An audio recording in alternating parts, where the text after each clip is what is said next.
So Samsung strike 25 நாட்கள் பக்கம் வந்துருச்சு.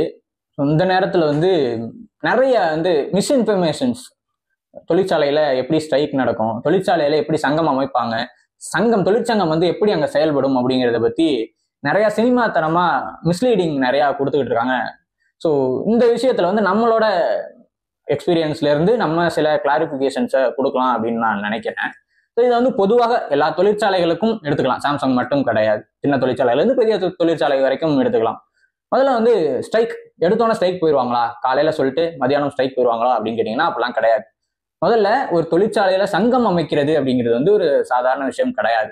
ஏன்னா வந்து மேனேஜ்மெண்ட் சைட்லேருந்து ஏகப்பட்ட அழுத்தங்கள் கொடுப்பாங்க, கவர்மெண்ட் அஃபீஷியல்ஸ்க்கு அழுத்தம் கொடுப்பாங்க, தமிழக அரசுக்கு அழுத்தம் கொடுப்பாங்க, இந்த மாதிரியான விஷயங்கள்லாம் நடக்கும். இதையெல்லாம் மீறி சங்கம் அமைக்கிறது அப்படிங்கிறது வந்து, சங்கத்தை நம்ம பதிவு செய்யறது அப்படிங்கிறது வந்து ரொம்ப கஷ்டமான வேலை. சில நேரங்களில் மாசக்கணக்கில் கூட இழுக்கடிக்கும். ஸோ நீங்கள் வந்து பேச்சுவார்த்தைக்கெல்லாம் போகிறதுக்கு முன்னாடி இதுலேயே வந்து தொழிலாளிகளை பிளாக் பண்ணுறதுக்கான வேலைகள் நடக்கும். ஸோ அப்புறம் வந்து இந்த சங்கம் அமைக்கிறதுக்காக வேலையில ஈடுபட்டாங்க இல்லையா, முன்னணியா நின்று வேலை செய்கிறாங்க இல்லையா, அவங்கள வந்து சஸ்பெண்ட் பண்ணுறது, டிஸ்மிஸ் பண்ணுறதுன்னு நடக்கும். ஸோ அவங்கள காப்பாற்றுறதுக்காக இதர தொழிலாளர்கள் வேலை செய்ய வேண்டிய விஷயங்கள்லாம் இருக்கும். இதெல்லாம் எப்போ சொல்கிறேன்னா, சங்கத்தை பதிவு செய்கிற முதல் ஸ்டேஜ்லேயே சொல்கிறேன். போயிட்டு வந்து சம்பள உடன்படிக்கை இதெல்லாம் பேசுகிற ஸ்டேஜில் சொல்ல. ஸோ முதல் ஸ்டேஜ்லேயே இவ்வளவு தடைகளை ஒரு தனியார் தொழிற்சாலைகள் உருவாக்கும். இது முதல் விஷயம். சரி, ஸ்ட்ரைக்குக்கு எப்போ போவாங்க அப்படின்னு கேட்டிங்கன்னா, சங்கம் ஒரு வேளை பதிவாயிருச்சு அப்படின்னா அதுக்கப்புறம் வந்து ஃபர்ஸ்ட் பேச்சுவார்த்தைக்கு கூப்பிடுவாங்க, மேனேஜ்மெண்ட் வரமாட்டேன்னு சொல்லுவாங்க. அப்புறம் வந்து கேன்டீன் பாய்காட்டு லெட்டர் கொடுத்து கேன்டீன் பாய்காட் பண்ணுவாங்க, உணவை வந்து புறக்கணிச்சு தங்களோட அதிருப்தியை தெரிவிப்பாங்க. அப்புறம் வந்து கருப்பு பேட்ச் குத்திட்டு வந்து தங்களோட அதிருப்தியை தெரிவிப்பாங்க. அப்புறம் வந்து உற்பத்தியை தவிர்த்து, இங்க ஒரு விஷயம் சொல்லி ஆகணும், என்னன்னா சங்கம் வந்துச்சுன்னா தொழிலாளிகள் வந்து வேலை செய்ய மாட்டாங்க, உற்பத்தியை தடுத்து நிறுத்துவாங்க அப்படிங்கிற ஒரு விஷயம் வந்து பரவிக்கிட்டு இருக்கு. மேக்சிமம் 90% வந்து உற்பத்தியில கை வைக்க மாட்டாங்க தொழிலாளர்கள் எடுத்த உடனே. தொழிற்சங்கம் இருந்துச்சுன்னா லீகலா தான் எல்லாத்தையும் மூவ் பண்ணுவாங்க. ஸோ அப்படி இருக்கும்போது உற்பத்தியை தவிர்த்து எக்ஸ்ட்ரா வேலைகள் எதையும் செய்ய மாட்டோம் அப்படின்னு சொல்லி லெட்டர் கொடுப்பாங்க, அதுல அதிருப்தியை தெரிவிப்பாங்க. இப்படி பல விஷயங்களை கையில எடுத்தும் மேனேஜ்மெண்ட் வந்து உடன்படாத நேரத்துல ஸ்ட்ரைக் நோட்டீஸ் கொடுப்பாங்க. அதுவும் ஒரு 5 நாளைக்கு முன்னாடியே கொடுப்பாங்க. அந்த 5 நாள்லையும் வந்து மேனேஜ்மெண்ட் எந்த நடவடிக்கையும் எடுக்கல, தொழிலாளிகளோட வந்து பேச்சுவார்த்தை நடத்த வரலன்னா தான் ஸ்ட்ரைக் அப்படிங்கிறதுக்கு போவாங்க. சரி, இந்த பேச்சுவார்த்தை குழுல யார் யார் இருப்பாங்க? சிலர் வந்து சொல்லிக்கிட்டு இருக்காங்க இல்லையா, நேரடியா தொழிற்சங்கவாதிகள் கம்யூனிஸ்ட்காரங்க வந்து பிரச்சனையை உண்டு பண்றாங்க, அவங்க தான் வந்து தொழிலாளிகளை திசை திருப்புறாங்க அப்படின்னு சொல்லி. ஸோ எப்போதும் வந்து தொழிற்சங்கம் வந்து நேரடியாக தொழிலாளர்களை அணுகாது, தொழிலாளர்கள் தான் மேனேஜ்மெண்டால நான் ரொம்ப பாதிக்கப்படுறேன், என்னை வந்து இவ்வளவு செய்யறாங்க, அவ்வளவு வேலை வாங்குறாங்க, நியாயமான கூலி தரல அப்படிங்கும்போது மனசு உடைஞ்சு வேற வழியே இல்லாம தான் தொழிற்சங்கத்தை தேடி போவாங்க. இது முதல் விஷயம். அடுத்ததாக பேச்சுவார்த்தை குழுவுல பாத்தீங்கன்னா தொழிலாளிகள்ல இருந்து தலைவர், பொதுச் செயலாளர், பொருளாளர், இதர ஆபீஸ் பேரர்ஸ் இருப்பாங்க. அதோட சேர்த்து தான் தொழிற்சங்கத்தோட நிர்வாகிகள் வந்து பேசுவாங்க. ஸோ இது 2வது விஷயம். அடுத்ததாக கேட்டீங்கன்னா, இப்படியே ஸ்ட்ரைக் எல்லாம் பண்ணிக்கிட்டு இருந்தா எப்படிப்பா இந்த உலக அளவுல இருக்கிற மல்டிநேஷனல் கம்பெனிஸ் எல்லாம் இங்க வந்து இண்டஸ்ட்ரி எல்லாம் உருவாக்குவாங்க, எல்லாரும் போயிட மாட்டாங்களா கிளம்பி அப்படின்னு சொல்லி ஒரு கேள்வியை கேட்கறாங்க. வளர்ச்சி என்ன வருது, தொழிலாளிகளுக்கு எப்படி வேலை கிடைக்கும் அப்படின்னு சொல்லி கேட்கறாங்க. நம்ம அவங்க கிட்ட திருப்பி கேட்கறது என்னன்னா, நீங்க 3000 பேருக்கு வேலை, 5000 பேருக்கு வேலைன்னு சொல்லி தமிழக முதல்வர் வந்து போயிட்டு ஃபாரின்ல எல்லாம் போயிட்டு இன்வெஸ்ட்மெண்ட் எல்லாம் பிடிச்சிட்டு வர்றாரு, நல்ல விஷயம் தான். ஆனா தொழிலாளர்களின் நலன் குறித்து உங்ககிட்ட என்ன கொள்கை இருக்கு? ரொம்ப முக்கியமான கேள்வி இல்லையா? ஸோ கடந்த 10 வருஷத்துல எடுத்துக்கிட்டீங்கன்னா, 10-15 வருஷத்துல கான்ட்ராக்ட் லேபர்ஸ், முன்னாடி ஃபர்ஸ்ட் என்ன இருந்துச்சுன்னா கான்ட்ராக்ட் லேபர்ஸ் இருந்துச்சு, அப்புறம் வந்து அப்ரண்டிஸ் இருந்துச்சு, அப்புறம் வந்து ட்ரைனிஸ் இருந்துச்சு, ட்ரைனிங் கொடுத்து அப்புறம் பர்மனெண்ட் ஆக்குறது அப்படின்னு இருந்துச்சு. பிஜேபி ஆட்சிக்கு வந்ததுக்கு அப்புறம் நீம், நாப்ஸ் இந்த மாதிரியான ஸ்கீம்ஸ் கொண்டு வராங்க. இது என்ன பண்ணுதுன்னா, தொழிற்சாலை இருக்கு இல்லையா, தொழிற்சாலையில வேலை செய்யக்கூடிய தொழிலாளர்களுக்கும் அந்த தொழிற்சாலைக்கும் இடையில இருக்க கனெக்ஷனே கட் பண்ணுது. ஸோ இடையில ஒரு மேன் பவர் ஏஜென்சியை கொண்டு வந்து நுழைக்குது. ஒரு எஜுகேஷனல் குவாலிஃபிகேஷன்ல ஏற்கனவே வந்து பர்மனன்ட் எம்ப்ளாயிஸ் வேலை செஞ்சுக்கிட்டு இருப்பாங்க, அதே எஜுகேஷனல் குவாலிஃபிகேஷன்ல ஆட்களை எடுத்து அவங்கள நீம் நோ நாப்ஸ் நோ சொல்லி மேன் பவர் ஏஜென்சி மூலமா எடுத்து அந்த மேன் பவர் ஏஜென்சி அந்த தொழிலாளிகளுக்கு சம்பளம் கொடுக்குற மாதிரியான ஒரு டெம்பரரி ஒர்க்கர்ஸை கொண்டு வந்து வேலை செய்ய விடுவாங்க.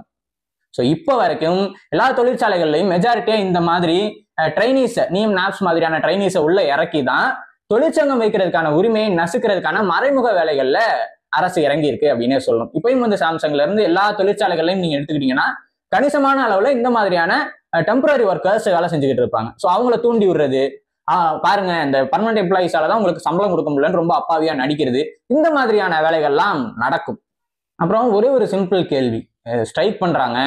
ஸ்ட்ரைக் பண்றதுனால தான் கம்பெனிஸ் வர மாட்டேங்குதுன்னா நியாயமான ஊதியம் கொடு, 8 மணி நேரம் வேலைன்னு சொல்லு, அவங்களோட பாதுகாப்பை உறுதிப்படுத்து, மருத்துவ காப்பீடு கொடு, அவங்களுக்கு தேவையான அடிப்படை வேலைகளை செஞ்சு கொடு. இதெல்லாம் செஞ்சு கொடுத்தா ஒரு தொழிலாளி ஏன் ஸ்ட்ரைக் பண்ண போறான்? ரெண்டாவது கேள்வி என்னன்னா, அங்க பாரு பாவம் தற்காலிக பணியாளர்கள்லாம் 10,000 12,000 வாங்கிட்டு வேலை செய்யறாங்க. நீ 30,000 வாங்குறீல, 35,000 வாங்குறீல, உனக்கு என்ன குறை? அவங்கள கம்பேர் பண்ணும்போது உனக்கு அதிகமாக தானே சம்பளம் வருது, நீ வேலை செய்ய வேண்டியதானே அப்படின்னு சொல்லி ஒரு புதுவிதமான உருட்டுறாங்க. மேட்ரு என்னன்னா, அடிப்படை ஊதியம், அவங்களோட எக்ஸ்பீரியன்ஸ், அதை வச்சு நியாயமான சம்பளத்தை ஒரு கம்பெனி தானாவே கொடுக்கணும். ஆனா கொடுக்காம என்ன பண்ணணும்னா, இந்த மாதிரி குறைஞ்ச சம்பளத்துக்கு ஆட்களை எடுத்து வச்சு அவங்கள அடிமாட்டு வேலைக்கு வேலை செய்ய வச்சு அதன் மூலம் உற்பத்தியை பெருக்கிட்டு இருக்காங்க. நம்ம என்ன கேட்கிறோம்னா, அவங்களையும் பணி நிரந்தரப்படுத்து, அவங்களோட எக்ஸ்பீரியன்ஸுக்கும் அவங்களோட படிப்புக்கும் நியாயமா என்ன சம்பளம் கொடுக்கணுமோ அதையும் கொடு, எல்லாருமே தொழிலாளிகள் அப்படின்னு கேட்கறதான் நம்மளோட கொள்கையா இருக்கு. ஸோ இது வந்து பொதுவா வந்து ஒரு ஸ்டேட் வந்து வைக்கிற நரேட்டிவ். நீங்க போக்குவரத்து தொழிலாளர்கள் எடுத்துக்கலாம், நீங்க அரசு ஊழியர்கள் எடுத்துக்கலாம், எல்லா இடத்துலயும் பாத்தீங்கன்னா பாருங்கப்பா எவ்வளவு பேர் படிச்சுட்டு வேலை இல்லாம இருக்காங்க, ஆனா இவங்க பாருங்க இவ்வளவு சம்பளம் கேட்கறாங்கன்னு சொல்லி தொழிலாளிகளை ஒருத்தருக்கு ஒருத்தர் மோத விடுற ஒரு வேலையை பார்ப்பாங்க.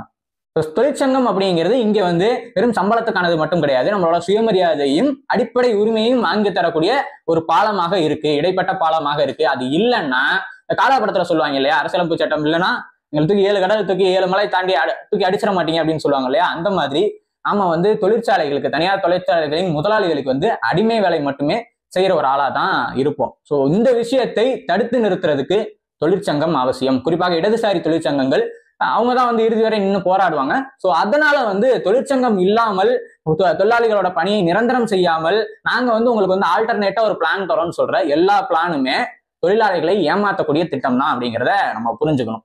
அப்புறம் இறுதியா ஒண்ணு, இந்த கம்யூனிஸ்டுகள் வந்து தூண்டி விட்டு தொழிலாளிகளை போராட்டம் செய்ய வைக்கிறாங்க, ஸ்ட்ரைக் பண்ண வைக்கிறாங்க, இதனாலேயே எல்லா கம்பெனிஸும் போயிருது அப்படின்னு சொன்னீங்கன்னா, ஒரு தொழிலாளி 8,000 ரூபாய்க்கும் 6,000 ரூபாய்க்கும் 10,000 ரூபாய்க்கும் எத்தனை வருஷம் வேலை செய்வான்? ஒரு கட்டத்துல அவனே வந்து எதிர்த்து கேள்வி கேட்பான்ல, நான் அவ்வளவு உழைக்கிறேனடா, நீங்க கோடி கோடியா சம்பாதிக்கிறீங்களே, எனக்குரிய நியாயமான சம்பளத்தை கொடு, எனக்குரிய நியாயமான அடிப்படை உரிமைகளை கொடு, என்ன ஏன் இப்படி அடிமாடு மாதிரி 12 மணி நேரம் வேலை வாங்குறான்னு கேள்வி கேட்பான் இல்லையா. உண்மையில் தொழிலாளிகளை போராட்டம் செய்ய, தொழிற்சாலைகளுக்கு எதிராக நிறுத்த தூண்டி விடுவது யாருன்னு கேட்டீங்கன்னா அந்த முதலாளிகள் தான். நியாயமான கோரிக்கைகளை நிறைவேற்றி அவங்களுக்கு எல்லாம் செஞ்சு கொடுத்திருந்தா அவங்க தொழிற்சங்கத்தை நோக்கியே போயிருக்க வேண்டிய அவசியம் இருக்காது அப்படிங்கிறத நம்ம புரிஞ்சுக்கணும். ஸோ வீடியோ ரொம்ப லென்த்தா போயிட்டு இருக்கு. வேற ஏதாவது உங்களுக்கு இது சம்பந்தமான கேள்விகள், ஒப்பீனியன்ஸ் இருந்துச்சுன்னா கமெண்ட்ஸ்ல சொல்லுங்க. அடுத்த ஒரு வீடியோ போட்டு அதுல நம்ம பேசலாம். நன்றி.